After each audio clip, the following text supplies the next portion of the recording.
Hi hello నమస్తే welcome to our YouTube channel SSV stories. ఈరోజు మనం చెప్పుకోబోతున్న కథ పల్లెటూరి అమ్మాయి పట్నం అబ్బాయి పార్ట్ 99. కథలోకి వెళ్ళకంటే ముందు ఒక చిన్న రిక్వెస్ట్, మీరు కనుక మన ఛానల్ని ఫస్ట్ టైం విజిట్ చేస్తున్నట్టయితే ప్లీజ్ మన ఛానల్ని సబ్స్క్రైబ్ చేసుకోండి. పక్కనే ఉన్న బెల్ ఐకాన్ని క్లిక్ చేయండి. అప్పుడే నేను ఏదైనా వీడియో పోస్ట్ చేసినప్పుడు మీకు నోటిఫికేషన్ వస్తుంది.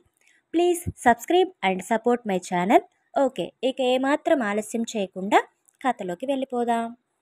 విహాన్ కూడా డోర్ క్లోజ్ చేసి వచ్చి వాళ్ళ పక్కన కూర్చుని, ఏం మాట్లాడాలి మామ్, డాడ్, మీరు నాతో అని సూటిగా ప్రశ్నిస్తాడు.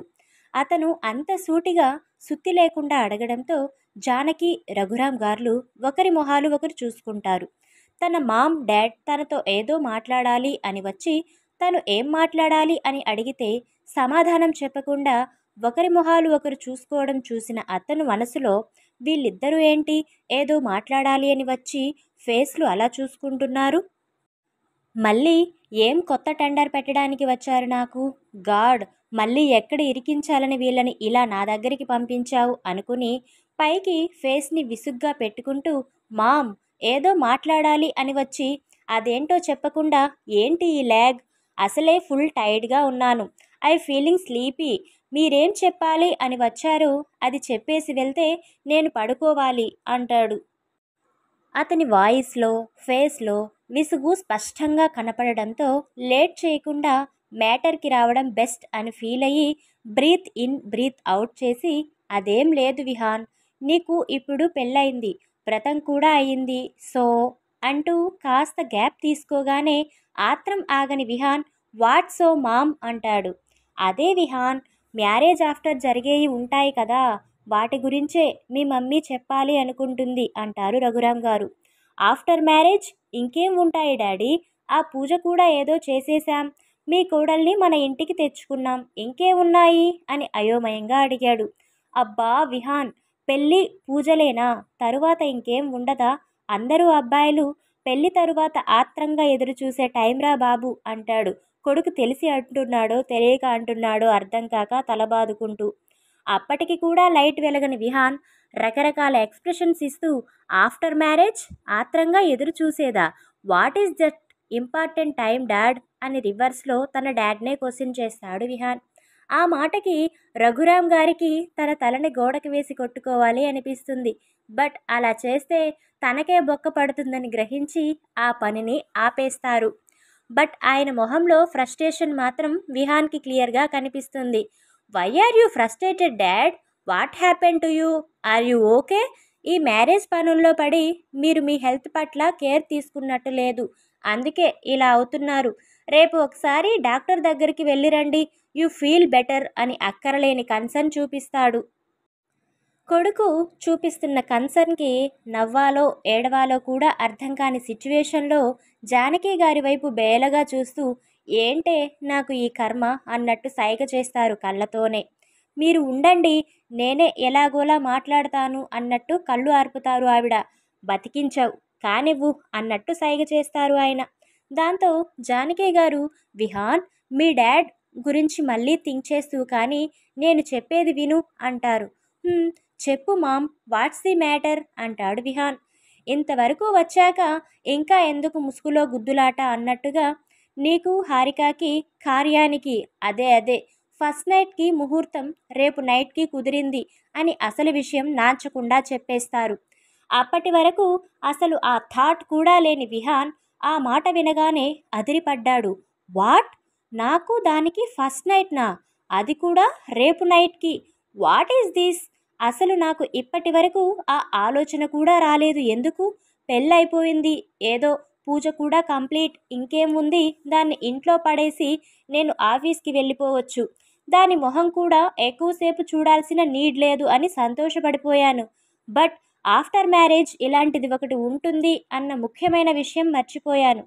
ఇప్పుడు నేను వీళ్ళకి ఏం చెప్పాలి, ఫస్ట్ నైట్ వద్దు అని చెప్పలేను, బికాజ్ ఈ పెళ్ళి అంటే పూర్తి అయిష్టత ఉందని వీళ్ళతో నేను చెప్పలేను కనుక, నాకు పెళ్ళి ఇష్టమనే చెప్పి చేసుకుని ఇప్పుడు ఫస్ట్ నైట్ వద్దు అంటే నన్ను అదోలా చూస్తారేమో, నా మీద లేని డౌట్స్ కూడా క్రియేట్ అవ్వచ్చు, చచా అలాంటి డౌట్స్ వస్తే నేను బతకడం కూడా వేస్ట్.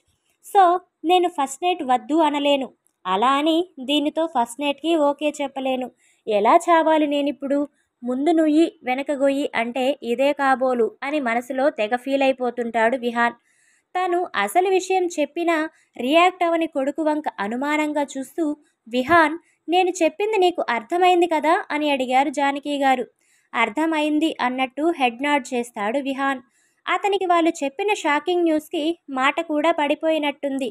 హమ్మయ్య, నేను చెప్పేది అర్థమైంది ఓకే, ఇందులో ఇంకో విషయం కూడా ఉంది, అది కూడా నువ్వు అర్థం చేసుకుని మన ఇంటి పరువుని నిలబెట్టాలి అంటూ మ్యాటర్ చెప్పకముందే పరువు అన్న సెంటిమెంట్ని ఆయింట్మెంట్లా పూస్తారు ఆవిడ. మామ్, ఇందులో మళ్ళీ ఇంకో ట్విస్ట్ ఉందా? అదేంటి మళ్ళీ అని తన చిరాకుని దాస్తూ అడిగాడు. ట్విస్ట్ అని ఏం కాదు నాన్న, అందరికీ జరిగేదే. ఇందులో కొత్త ఏమీ లేదు.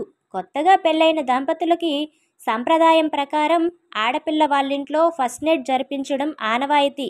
అందుకే ఇప్పుడు నువ్వు కూడా హారిక అని ఆమె మాట చెప్పడం కూడా పూర్తి కాకముందే విషయం ఏంటో ఆల్మోస్ట్ గెస్ చేసిన విహాన్కి టెంపర్ లేచిపోయి, వాట్ అంటే నేను కూడా ఇప్పుడు ఫస్ట్ నైట్ కోసం ఆ డర్టీ విలేజ్కి మళ్ళీ వెళ్ళాలా అని కాస్త గట్టిగానే సీరియస్గా అడిగాడు.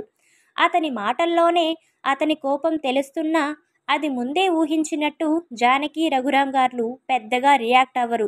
షాక్ అసలే అవరు. అతని రియాక్షన్కి కూల్గా చూస్తూ, నువ్వు ఇప్పుడు అరిచినా గొడవ చేసినా పద్ధతులు మారిపోవు విహాన్. వినో, నీకు అక్కడికి వెళ్ళడం ఇష్టం లేదు. బట్ మా చేతుల్లో ఏమీ లేదు. ఫస్ట్ నైట్ అనేది ఖచ్చితంగా అమ్మాయి వాళ్ళింట్లోనే జరగాలి. అదే పద్ధతి. ఆ విషయంలో మేము అయినా నువ్వైనా మార్చేది ఏమీ ఉండదు. అందుకే ఇది ఒక్కసారికి నువ్వు నీకు నచ్చినా నచ్చకపోయినా సరే నీ భార్యతో కలిసి సిరిపురం వెళ్లాల్సిందే. మీ మామయ్య వాళ్ళింట్లో మీ మొదటి రాత్రి జరగాల్సిందే అంటూ ఒకవైపు రిక్వెస్ట్ చేస్తున్నట్టే చేస్తూ మరోవైపు వేరే ఆప్షన్ లేదు, తప్పక చేయాల్సిందే అని ఆర్డర్ వేస్తారు. ఆమె మాటలు విన్న విహాన్ ఫుల్ ఫ్రస్ట్రేట్ అయిపోతూ, what is this nonsense mom? నిన్న ఏమో పెళ్ళి ఒకదానికి విలేజ్కి వెళ్తే చాలు, ఇంకెప్పుడు దేనికోసం నేను విలేజ్ మొహం కూడా చూడాల్సిన నీడ్ లేదు అని చెప్పారు.